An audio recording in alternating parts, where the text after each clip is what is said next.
No update. Just felt a little something in her groin, so we'll get it evaluated and see what happens from there. The sports world was rocked just 2 minutes ago. According to reports, Caitlin Clark, the WNBA's brightest star and the player that millions of people watch, has made the decision to leave the league. You heard correctly. Clark might have finally hit her breaking point after months of cruel fouls, dubious officiating, and increasing pressure. What specifically caused her to lose it? What does this signify for women's basketball going forward? Take a seat. You won't believe how deep, dark, and disturbing this story is. Everything changed the moment the Fearless finally broke. In the middle of the game, Caitlin Clark abruptly stopped and clutched her groin, clearly in pain. A thick, unsettling silence descended upon the arena, which seconds before had been humming with enthusiasm. Supporters held their breath. Colleagues froze. Coaches looked at each other anxiously. This wasn't your typical injury that athletes deal with on a regular basis. No, this was not the same. It was a profoundly moving moment that unveiled something more profound. Caitlin has been silently and alone with years of unspoken suffering, hardship, and weariness. Caitlin Clark had a reputation for being fearless for as long as people could remember. Running at full speed, pushing herself to the limit, and never displaying weakness on the court, she is a player who always seems invincible. Both supporters and teammates were motivated by her tenacity and resolve. However, her powerful image broke at that very moment as she held her groin and took painful, sluggish steps. We witnessed Caitlin cry for the first time in her professional life. There on the hardwood, tears were running down her face. She was crying about more than simply the physical suffering she was experiencing. They made clear the emotional and mental weight she had been carrying for far too long. Behind the applause and bright lights, Caitlin was engaged in a silent struggle with mounting injuries, constant pressure to perform flawlessly, unending expectations, and the sheer weariness of competing at the top level. When everything came together, it was too much to conceal. Not only was this a devastating moment for Caitlin, but it also shocked everyone in attendance. Her admirers experienced a sudden surge of compassion and empathy. Her teammates, who had previously observed her persevere through suffering, suddenly realized how high the price had risen. When they realized this wasn't just a game or a common injury, the entire league stopped. It was an honest and unvarnished look at the true cost of being a famous athlete. Larger discussions regarding how athletes are cared for, how their injuries are addressed, and how much mental strain they endure behind the scenes were also spurred by that incident. Caitlin's breakdown was a strong reminder. Players are people beneath the headlines and highlights. They experience suffering, uncertainty, and occasionally a breaking point. She didn't show weakness by crying. They made a strong case for comprehension and reform. Caitlin Clark's emotional moment on the court ultimately involved more than simply an injury. It served as a wake-up call for teams, fans, and the entire sport. Knowing when to take a break and recover is a sign of true strength. Athletes may be safeguarded not just physically but also emotionally in the future as a result of this incident. Could this injury have been prevented? Let's find out how hasty choices and carelessness are endangering Caitlin Clark's entire career.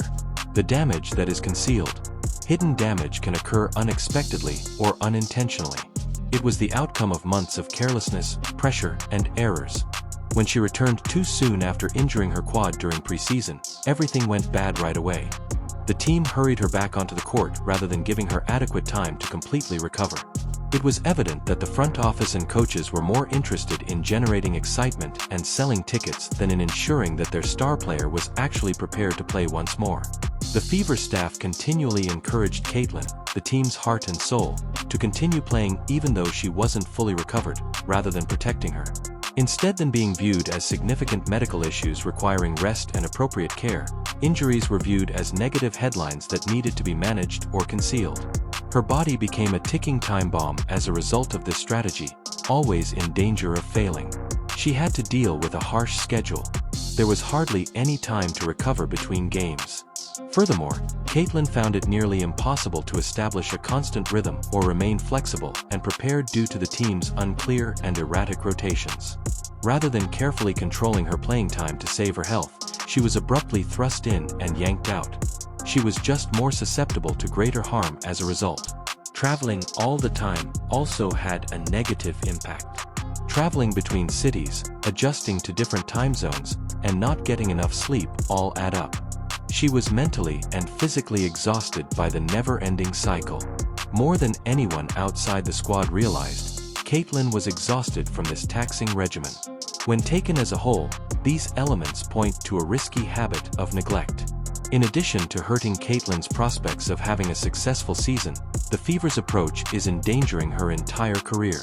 Even worse, it's endangering her long-term health and welfare. One of the most talented players in women's basketball may see the end of her promising career as a result of this reckless approach, which could have long-term effects. The fact that this tragedy was preventable only serves to exacerbate the frustration. A well-planned program, careful medical attention, and adequate rest may have made all the difference.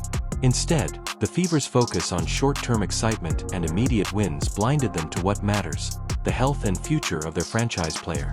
This narrative sticks out as a cautionary tale at a time when sports teams everywhere are learning to put their athletes' well-being first.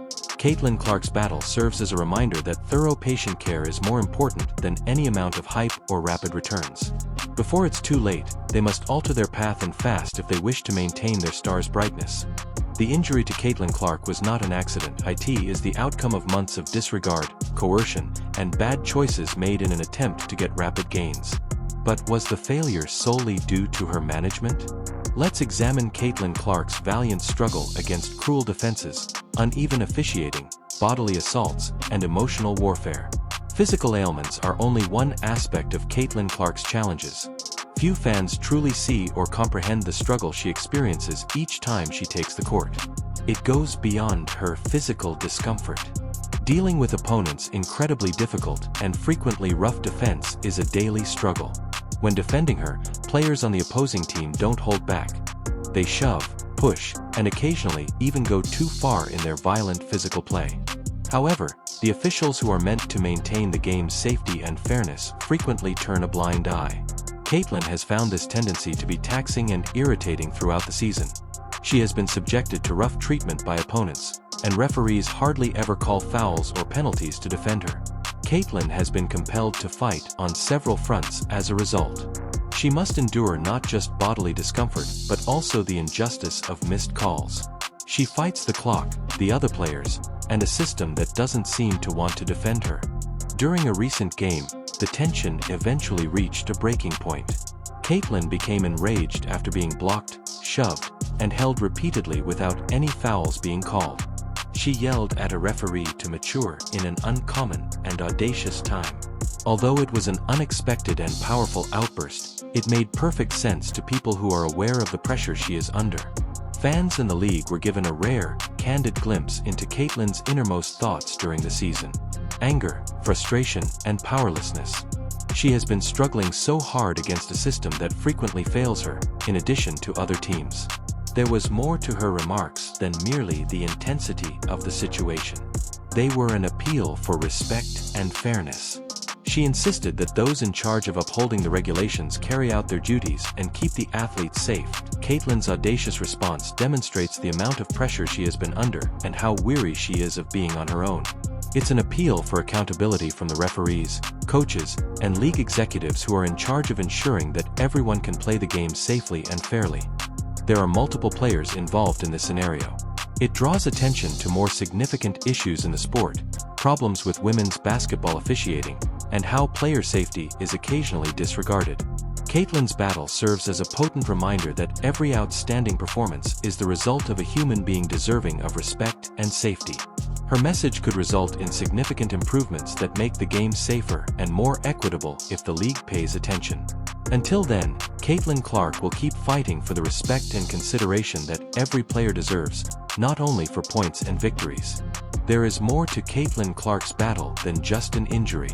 She had to deal with constant abuse, erratic calls, and increasing pressure.